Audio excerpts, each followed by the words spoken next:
Sandra, let's bring in Texas Republican Congressman Tony Gonzales. He represents a district covering the largest stretch of the border with Mexico in Texas. The 23rd Congressional District stretches from El Paso almost all the way to Laredo. So, Congressman, we do know that today Alejandro Mayorkas, the Secretary of Homeland Security, has again activated the, quote, volunteer force that was first activated back in 2019 to assist Customs and Border Protection and the Border Patrol along the border.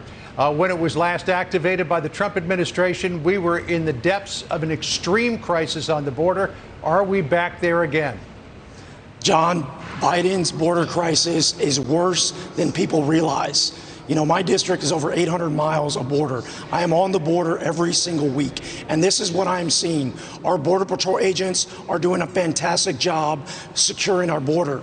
They oftentimes, their fathers, their mothers, and they're having to deal with these migrant children, and it's crushing their morale, but they're gonna get the job done.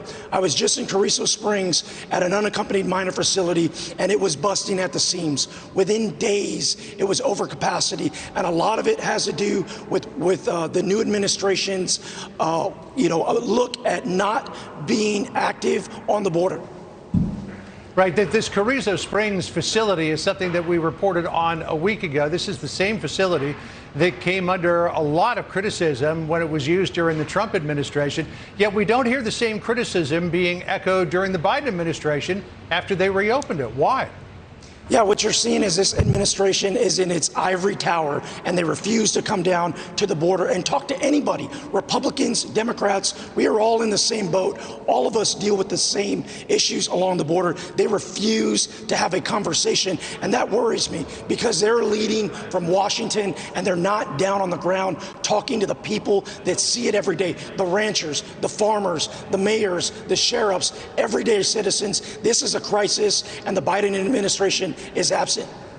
You know, people on the ground there in Texas, such as yourself, who see this firsthand, see that it's a crisis, yet the mainstream media is not there yet. Today's headline in the New York Times, Biden faces challenge from surge of migrants at the border, but then they go on to write, quote, the number of migrant children in custody along the border has tripled in the past 2 weeks to more than 3,250, according to Federal Immigration Agency documents obtained by the New York Times, and many of them are being held in jail-like facilities for longer than the 3 days allowed by law. That number is 30% higher than it was during the Trump administration when the coverage was filled with outrage. When I went back and looked at some of the coverage, Congressman, words like horror were being used, concentration camps, yet we're not seeing that now. I don't understand what the difference is other than a change in administration. Yeah, it's certainly not a challenge at the border. The border is on fire.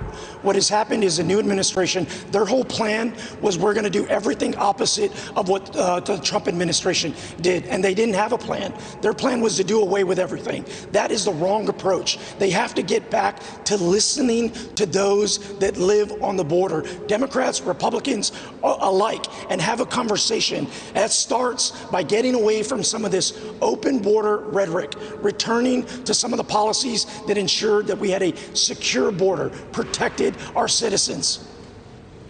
Congressman Tony Gonzales, it's good to spend time with you. Thanks so much for joining us today. Appreciate it. Thank you, John.